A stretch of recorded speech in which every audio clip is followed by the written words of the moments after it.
has not a... Yes, go. I ngā mana, i ngā reo, i ngā mātā waka, puta noi te motu, tēnā rā tātou katoa. Nau mai, haere mai ki raro i te kōrero o te rānei, arā ko te kōrero e pāna ki te hauora o te hunga hāpori ki Aotearoa.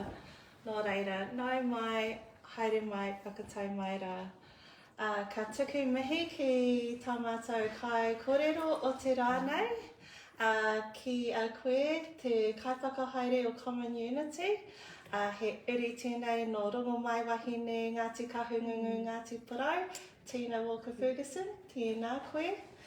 Kia koe hoki te Kaiwhakahaere o Endo Warriors, Yessenia Sandoval, tēnā koe. Kia koe hoki, tā mātou Kaiwhakahaere o Hui E Community Aotearoa, Rochelle, tēnā koe hoki. Ko Katerina Kupenga tēnei, ko ai te pau Ārahi ki Hui E Community Aotearoa. Nō reira, anei, te awera, Ngāti Porau, te whānau apanui, e mihi nei, e mihi nei, e mihi nei. Nō reira, tēnā tātou katoa. Kia ora. Thanks, Katerina, and welcome to this Space Stream Facebook Live with us at Hui E Community Aotearoa. Great to have you here. Today we're going to be talking about the National Hauora Wellbeing Survey and research that Hui E's got underway at the moment. It's really exciting for us. We did this research with our research partners in 2020 and 2021, really trying to get the kind of temperature of what's happening with community organisations, hapu and iwi, around the motu. And we did this research because we wanted to capture what was going on in COVID at that time. Since then, another 2 years have passed, and now Hui is running the research again. What we want to show is what's happened for your community groups over the last couple of years. This data is really important, but we need your voices to help us do that. It's important because the work that Hui does, representing the sector into government, into philanthropic funders, into businesses, and into other sectors around the country. What we need this data for is to have evidence-based practice. What we want to be able to tell is your stories about what's working well, what are the pain points, where are the challenges, what is it that you need to be able to do your mahi better, to better serve your communities.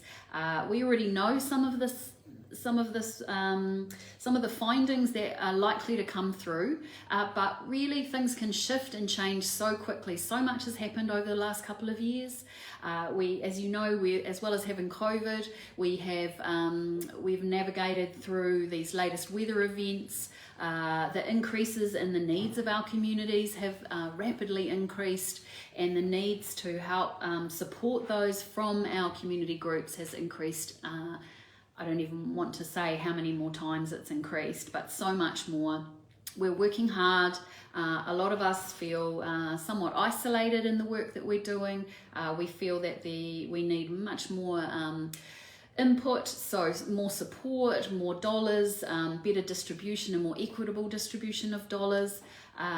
So this survey and this research that we're doing happens to capture all of that mahi. What that enables us to then do at Hui E is better represent you in some of those places and tables that we've talked about, where we get to go and then we can say this is what's happening in the sector. These are the hauora challenges for the community leaders, for the kaimahi, for the volunteers happening. This is what kind of resourcing they're asking for. This is the additional assistance that they're asking for. This is what the data will show us. We're really excited. The last data that we did in 2021, we took that data because ultimately we see it as a taonga from you, from your community groups around the country that you give to us and gift to us.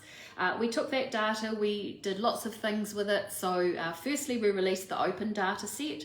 So that's an anonymized data set that other people can use. So you can also use that in your community organization to demonstrate and show how the sector is and you're part of the sector and how it's operating.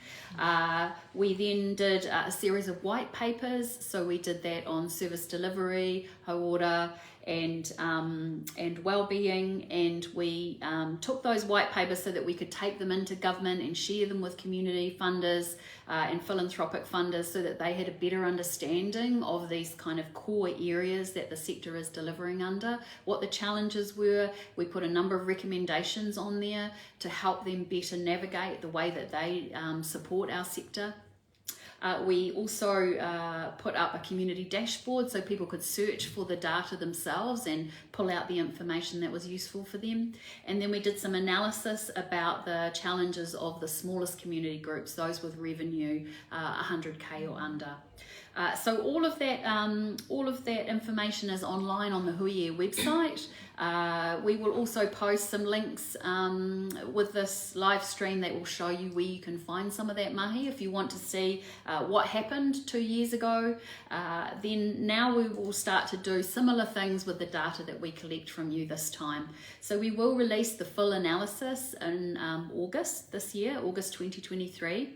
But it's not just about that, and that's not the end goal. The end goal will be then we reuse the data. We will reuse it for different purposes to tell your stories, but also you will have the value of being able to reuse that data yourself, to better talk to your funders, to better talk to those organisations that support you, to talk to your clients and the community members that you're supporting, so that they get a clearer idea about also what's happening. So that's the summary. A real encouragement of you to go ahead and add your voice to this research that Hui is doing. We need to hear from you. We can tell your stories, but we prefer to tell the stories that you've shared with us rather than us tell us what we think you are experiencing. So we do really encourage you. We'll add a link under this video so that you can complete that yourself. It'll only take about 15 to 20 minutes, so do grab a cup of tea, sit down, have a bit of reflection time. Organisations who have completed it have already told us that they found it really useful and a good reflective exercise for themselves about their own community organisation and the experiences they'd had and lived through over the last couple of years. So, on to the more exciting stuff. Fantastic that we've got Tina and Jess with us today. So now we're going to just have a little bit of a kōrero with the four of us, talking about how the last couple of years have been for their two organisations and for them as community leaders. So I'll just start with you, Tina. So tell us some of the challenges over the last couple of years for you in the community sector. Kia ora, tēnā kōrua mō te mihi mahana, ko tēnei kaupapa. Yeah, challenges. So I work currently at a food sovereignty kaupapa based in Te Awa Kairangi, Lower Hutt, where we work hard to empower people to have sovereignty over their food systems. So to remember and learn how to grow kai and learn how to make affordable meals with the kai that they grow. So we're all about local, seasonal kai and ensuring that people have access to that. So as you can imagine, that our kaupapa has more of a demand than ever as we see these huge weather events occurring, and at the same time we've got 100% less funding than we did 2 years ago. So we saw a huge spike in funding over COVID, and now we're scrambling to look for putia. That's tough, right? It's really tough to go to suddenly have to pivot with what you already have all planned, but suddenly you've got to pivot to half what you had. Yeah, and while wanting to do, we've got the mahi to do. We know exactly what we have to do to support our people to have more sovereignty over their food, and we just don't always get to do that because we're doing this other stuff like looking for money to just be able to keep operating. And that's so common, right? It's the challenges of trying to actually find the money that takes away that time, as you as co-CE with Phoenix as well. It takes that time away of being able to actually just do the mahi. Yes. And you're obviously also working through a transformation as well as how common unity is going to go forward. So how do you find that time to sort of section off, or do you, because that takes a lot of planning, right? To really sort of shift the mandate of what an organisation is doing. Yeah, so I guess like a priority for us that is relatively new is, and particularly relevant when it comes to food sovereignty and talking about land and growing, is honouring Te Tiriti o Waitangi and mana whenua voices and visions for the land that we work on, that we all can be fed from. So we're transitioning as an organisation to be pono, to be true to that founding document of Aotearoa, while also, yes, looking for putia. So it is really hard to work out what is the priority of the day, and then there's all the other things that come up, and yeah, it's really hard to find the balance, but at the same time, something that we're doing at Common Unity is a co-management type structure. So I share the role with Phoenix, as you mentioned. We met at our time at community law, actually, so that was my previous mahi, which I absolutely adore, this organisation, who are really committed to have a constitutional commitment to Te Tiriti as well, really committed to that kaupapa too, and it all interconnects, but I think the point is that Phoenix and I share the role. And I think it's really helped try and find our strengths, play to our strengths, and also have time to be able to work other jobs to earn money to be able to survive. And it must also help because it essentially stops that sense of isolation where you're the one person at the top, like leading all the kaimahi that you've got and the volunteers. So it gives you that kind of that other brain to be able to talk through, find solutions together, support each other. Hey, you're having a good day, maybe they're not so good, and you can alter and shift and provide that backstop. It's definitely working for that. I feel fantastic. That high water aspect is met, especially working alongside someone that I trust and have a professional experience with already. Yes. And we know what our strengths are. We're learning more of them. Yes. But instantly, like, it's going. Yeah, absolutely. Yeah. But, fantastic. Yeah, great. So over to you, Jess. Do you want to tell us a little bit, sort of introduce us a bit more about the mahi of Endo Warriors? And I know that you've got an interesting story because you originally started out as voluntary and then now you've registered and now you've shifted into a more formal structure. So over the last couple of years, so maybe you could talk a little bit about that as well. Yeah, sure. Thank you. So Endo Warriors Aotearoa is an organisation that helps people that have an illness called endometriosis, so Endo for short. It's quite a common illness. It's just very misunderstood and misdiagnosed often. The average is about 1 in 9 assigned female at birth will have it, and it's more common than diabetes. And it can really affect people in a lot of different ways, whether they can work or not, or even having children, just mental health and things like that. So we do some advocacy work around that. Our work that we do is about long-term management of chronic pain. And so we do lots of advocacy work around like pain management and things out there. This month we have a really strong focus on medical cannabis and things like that, so more natural medications unlike like morphine or tramadol, which I have been on for like 4 or 5 years daily. So things like that, and also helping people just feel seen. And we send out surgery boxes to those having surgery, to youth as well, and it just helps them feel seen and feel acknowledged because they've gone this long time just trying to be understood or get someone to listen to them. They say it's an average of like when someone goes to the doctor and starts to show symptoms and saying they're in pain, it takes about 9 years to get to that point where you're actually heard. So it's pretty crazy. And then we do work around period poverty as well. So it's quite a big issue in our community and much bigger than I understood when I started to tackle it.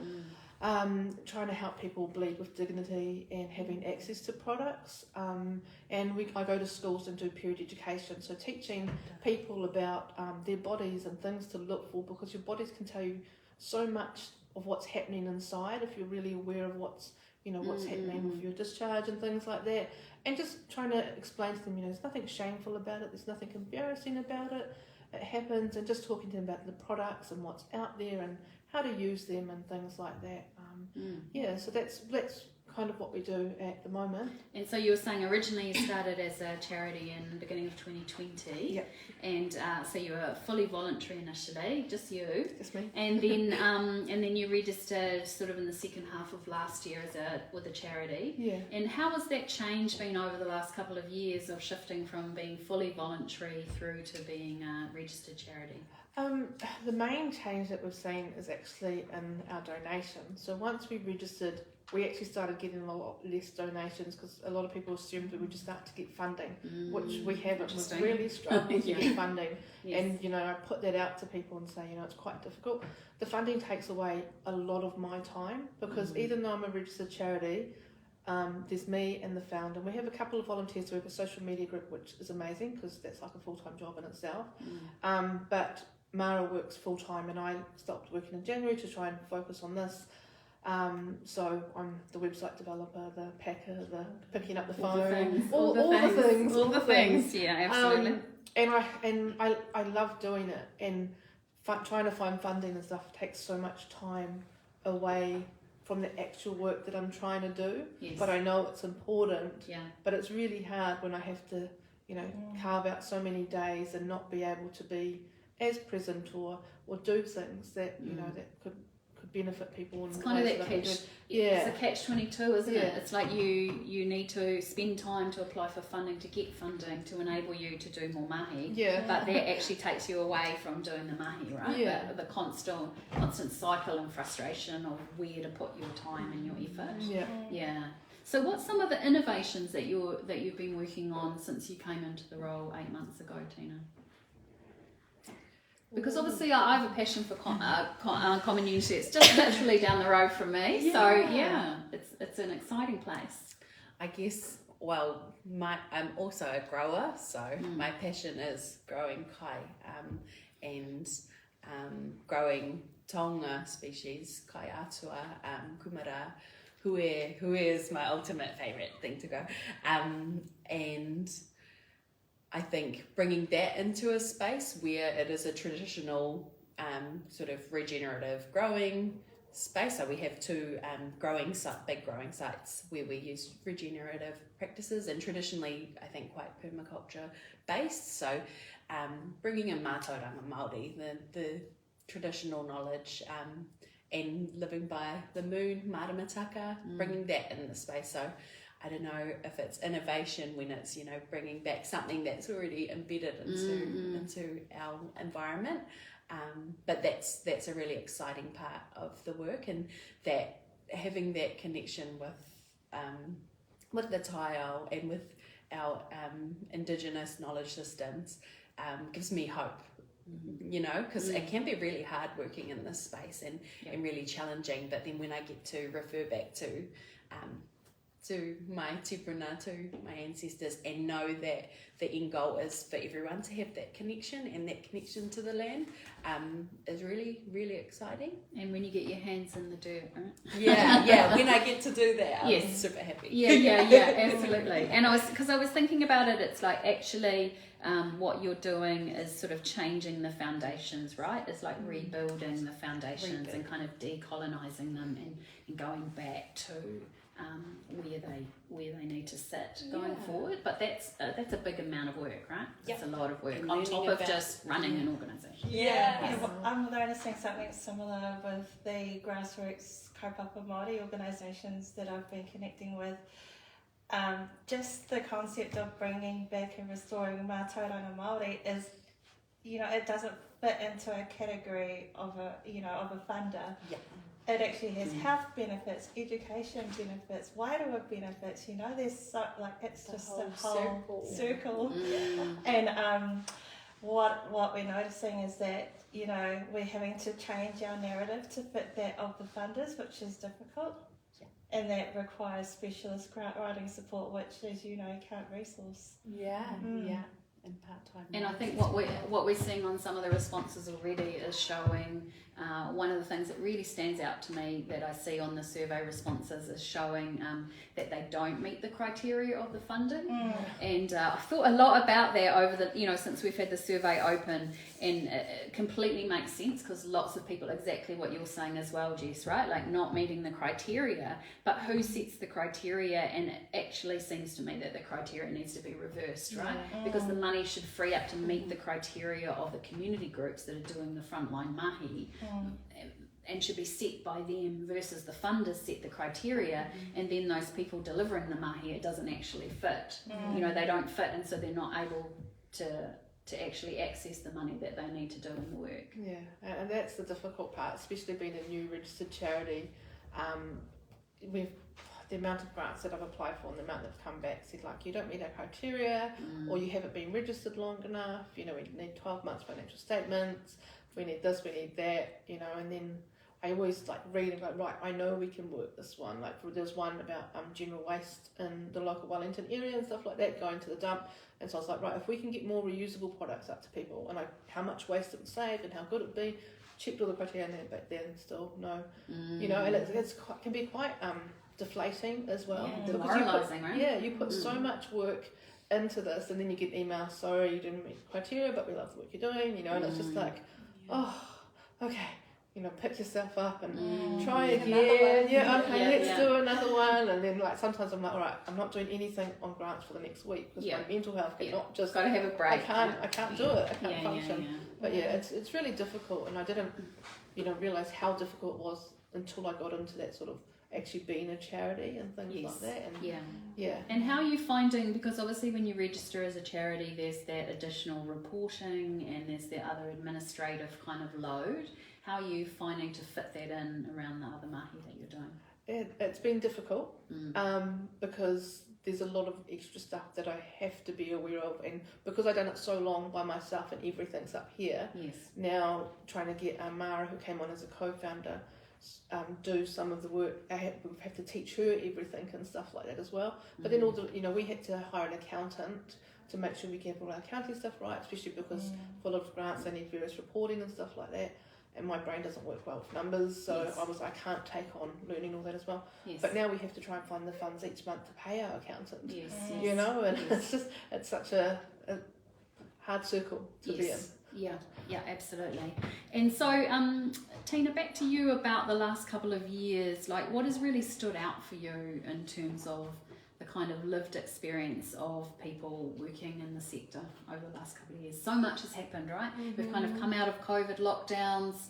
We've had these huge weather events. The needs of the communities have elevated as well and become much more visible. And then also, people are already telling us more people now who previously might not have had help but were just kind of managing to survive have not been able to now. So how has that been for you working in the sector over the last couple of years to manage that? Because it's a big load, right, on top of actually just you as a person, as an individual. So I think about that on two sides. I think about that on the side of people who work in the space and then people who are receiving or need access to the service. My time at community law, we struggled to find lawyers because while there's a huge demand for people who need help, legal help, we can't pay lawyers. We couldn't pay lawyers as much as what a private sector would be able to. So we saw huge staff turnover and sort of constantly having roles that needed to be filled, and not being able to fill them. So it's a real systemic issue there, as well as in the space that I'm in now with the Kai is we have a share shelf where we have Kai for our community to come and help themselves when they can. That's often is supplied by Kaiwhakahaere, which is another food kaupapa in the region, and they've also experienced cuts to their funding, and so that knock-on effect, that one organisation gets less, everyone gets less. Yes, because it we kind are of flows down. Yeah, we've already, as people and organisations in the community sector, we find ways to work together to meet the needs of the community. And it was already a struggle before, but it's like just doubled now, if not more. Yeah. And Jess, are you using volunteers in your organisation? I am. We have a couple of volunteers. It's a lot harder to get volunteers now than what it was pre-COVID, to be honest. A lot of people are struggling with the cost of living and affording things, and so it's really hard to get people to volunteer their time, because some people are having to take on extra jobs or do extra things to try and bring income in and support themselves, and where we had people driving around dropping off like emergency period packs and stuff like that. It's hard now, because people have to pay for their petrol and the car. And the petrol's now And gone up petrol's as expensive, well. everything's expensive. So it's been a lot harder to get people to volunteer for like some of the key jobs that we need done. And even just in the side of things where we used to get a lot of businesses and stuff donate products to us and help us out and things like that, a lot of them can't at the moment. We've really stopped asking because a lot of them struggled through COVID and they're just not in a financial position where they're able to donate, a voucher or some stock or something like that to us to help people, because they're struggling themselves and still trying to play catch up as well. So it's like that whole, it's like a ripple effect. It just affects so many people in different layers, and because I can't get volunteers in or do these sort of things, then it does stop from some of the help that what we used to be able to offer people. Yes, yeah, absolutely. So Katerina, what else are you seeing around the community organisations around the Matua? What are some of the other challenges that they're kind of experiencing over the last year or two? Particularly because you have links into the East Coast. Like, talk a little bit about some of those challenges that are happening within these kind of weather event areas that you're seeing. Yeah, I'm seeing a lot of community initiative. So communities coming together to design their own solutions, and it's, from what I've seen, it's been quite empowering. To bring in that mātauranga Māori to create that sovereignty in the community, so they're self-reliant and they're supporting each other. But our people are tired. They're extremely tired. A lot of this is run by aroha and volunteer time, and like yourselves are having to find full-time jobs just to help keep this this volunteer service going. And like you said as well, it's just really not mana enhancing, Mana challenging. Yeah. It's like mana challenging. How can you sum that up nicely? Yes. Yeah, the responses that you get from the funding applications when they're declined, there's no thorough explanation, and it kind of just sets you back a little bit. But yeah, people are tired, but they have such a passion for their community. They'll keep going no matter what and find the resources to make that happen. So one of the practical things out of that could be that funders just give more feedback, right, to organisations about why they've been declined. I think for me, one of the things I really wish is that a funder would be able to say, and I know some do, is to say, look, we wouldn't be able to fund you, like we would rather hear that than keep applying and thinking I need to keep applying. Or also, we would fund you, but you need to be at this kind of point or be doing these things or whatever it might be. That there could be much more sort of two-way feedback coming. So we put in applications, but funders could give better feedback so that we're clearer about, yes, we should keep applying, but maybe we need to reach a different point or be doing something differently. Or, as we say, just free the money, right? Like, there's got to be better accountability and transparency. That's absolutely given, and no one's denying that, but you've got to free it up so that it's more equitable, more accessible, and is actually going directly to the community groups that are filling those frontline needs and grassroots needs into the communities. And our grassroots community groups, they don't know what's available. Yeah. So even though that funder can't support you with your initiative, they probably have the contacts or know the people that could. Yeah. And, just a simple resource as well as to what's available, so that our grassroots community organisations can have access to that. Yeah. And we'd love to see funders also connecting with each other, saying, no, we can't fund you, but we've talked to this group, and they suggest that you give them a call or go and meet with them, and because we think that would be a better fit for you, you know, that there's more clear kind of conversation going on to help direct us about where we can go. Because as we've all said, the mahi doesn't stop while we're trying to do the funding and searching for it and investing time in that. Like, the mahi's still kind of underway, that we're, you know, and the needs are increasing, right? As you've talked as well, Jess, about when we were talking about the how the needs went up as when COVID arrived all of a sudden. So we started doing free period products in February 2020, so just before COVID started, and so we were sending them up. And then as we got more into COVID, I wasn't set up with. I just set up the courier company, so we were getting them out and stuff like that. But the money trying to buy products and get them delivered, because you know you couldn't buy things online and things like that. But then it went up and up and up, and it went from getting maybe 200 to 300 packs requests a month to, like, in 48 hours we got over 470. Like, it just kept going and going until I had to actually shut down that part on my webpage, because I knew, one, I can't afford to postage, and I don't have to stop for everyone. So I had to reach out to other places and be like, can you do this area, can you do this? But it was just heartbreaking, and it wasn't people that are just, like I said, on benefits and things like this, or low incomes. These are people that have double income homes and things like that, and really just struggling to make ends meet, or people that were self-employed, and you know the COVID top-up things wasn't actually enough for them to maintain, you know, their mortgage and everything else like that. So a lot of people were struggling, and still seeing that now. A lot of people are really struggling to catch up and just be on top of things. Yeah. Well, it's been fantastic, and thanks so much, Tina and Jess, for joining us today. It's been really awesome to hear the amazing kaupapa that you're both doing. Thank you for all that you do and all that you bring for all those people in our communities that really literally need you right now, you know, need the mahi that you're doing, need that support and the affirmation, I think, as well, just in terms of what you're doing, where people feel validated by the organisations that you're running that actually match and meet what the needs are of those lived communities and the lived lives that they have. So Namahi, it's awesome to have you here, and thanks Katerina for joining us as well today. So hope you've enjoyed the kōrero.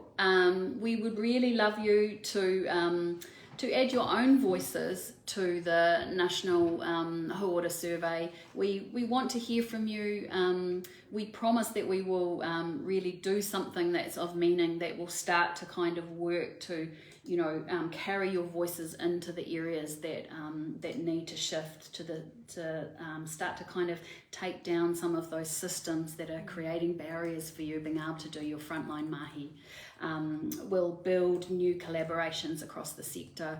So the links underneath the video, and we've really loved the kōrero. Thank you all to these amazing wahine, and look forward to hearing from you. And don't be isolated. Reach out to somebody else in the sector. Don't feel that you're alone.